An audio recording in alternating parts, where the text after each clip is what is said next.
Como resolver a rigidez muscular? É bem importante a gente entender o porquê que a rigidez muscular acontece. Então nós temos três principais fatores. O primeiro, o excesso de uso dessa musculatura, então movimentos repetitivos, como por exemplo, quem dirige muito, quem escreve muito, que essa parte, por exemplo, do antebraço fica mais rígida.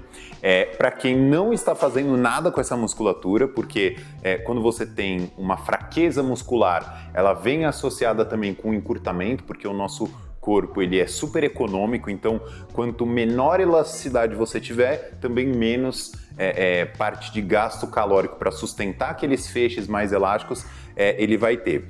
E também por conta dessa capacidade da fibra, que é uma fibra de elastina que chama, que permite essa elasticidade de fato da musculatura. Vamos entender mais sobre isso nesse vídeo. Deixe o seu like e se inscreva aqui no canal.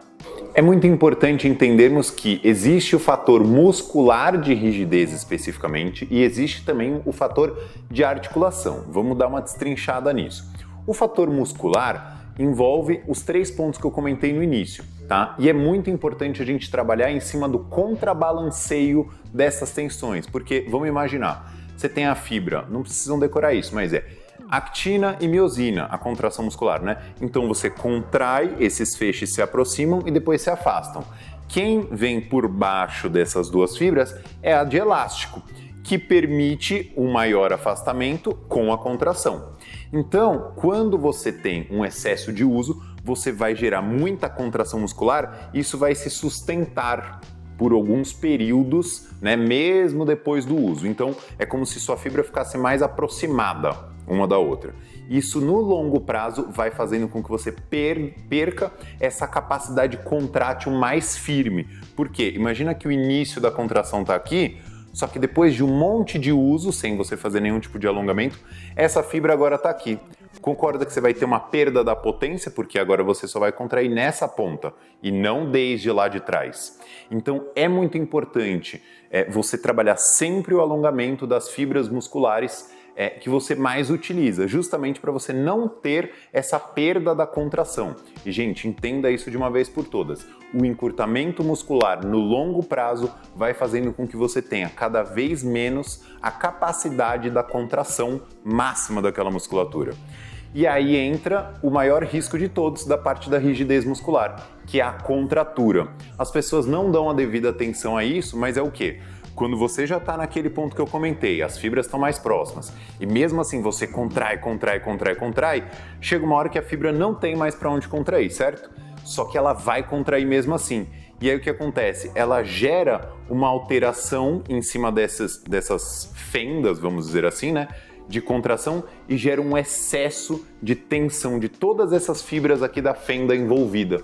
E isso gera uma certa fisgada na hora da contração máxima de novo, porque imagina que essa fenda está travada e só agora as de baixo que contrai. Você vai ter mais sensibilidade local na musculatura comparado aos outros dias quando todas as fendas, digamos, estavam mais livres. E uma outra coisa que também pode ocorrer depois que essa primeira fenda já está travada também é a lesão muscular dessas fibras que ainda assim tentam contrair, mas já não possuem mais espaço. E aí sim a gente tem o agravamento dessa questão por conta de uma lesão muscular. Então você já vai ter a presença aí de um inchaço na musculatura, dependendo às vezes até uma vermelhidão, um roxeamento, né? Por quê? Você veio do encurtamento, então vamos dar o review.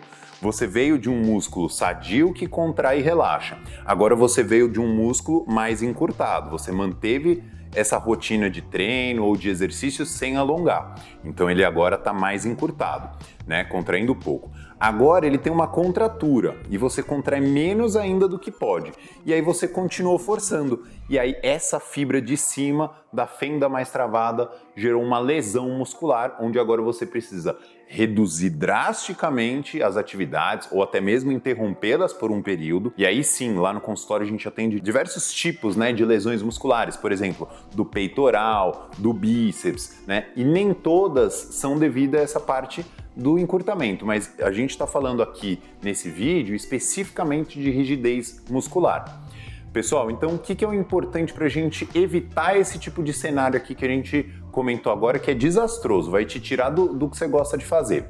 O importante de tudo é, primeiro, manter um alongamento antes das atividades que você pratica. Então, por exemplo, se você é uma pessoa que joga futebol, alongue muito a panturrilha e o posterior de coxa. E logo na sequência, tente fazer algumas mobilidades. De novo, do futebol, o interessante é fazer a mobilidade de quadril e a mobilidade de tornozelo, para poder fazer com que você tenha uma efetividade a mais para essa musculatura por conta da capacidade que essa articulação tem de fazer o movimento. Então, quanto mais movimento articular, menor a chance de novo, você ter o encurtamento da musculatura. E para musculação, como funciona? Um exemplo é o treinamento de peitoral. Para você ter uma boa efetividade do peitoral e não ter risco de fazer com que ele se encurte, é você primeiro manter um bom alongamento no dia anterior, então não alongue tanto o peito no dia do treino de peito, alongue no dia anterior e no dia em si você só dá um brilho, faz 1 ou 2 séries e no dia anterior você faz pelo menos umas 4 séries do alongamento do peitoral. Lembrando, gente, o alongamento do peitoral não se faz com a mão apoiada, e sim com o cotovelo, porque aí sim você tem essa capacidade de trabalhar a questão elástica do peitoral. E de mobilidade é extremamente importante fazer a mobilidade da rotação externa, porque as angulações finais do supino, por exemplo, envolvem a rotação externa do ombro. Então você precisa ter essa capacidade de se movimentar. E se você quiser saber mais sobre quais mobilidades serem feitas para quais articulações, procure aqui no YouTube, que eu vou deixar diversas mobilidades para o joelho, para o quadril, para o tornozelo, e aí você consegue ver certinho. Então, essa é a base para o entendimento de rigidez muscular. Você precisa saber que precisa sempre alongar e mobilizar a articulação para você ter uma capacidade completa da articulação. Se você gostou desse conteúdo, deixe um like aqui no canal, se inscreva e compartilhe com alguém aqui que você sabe que é travado.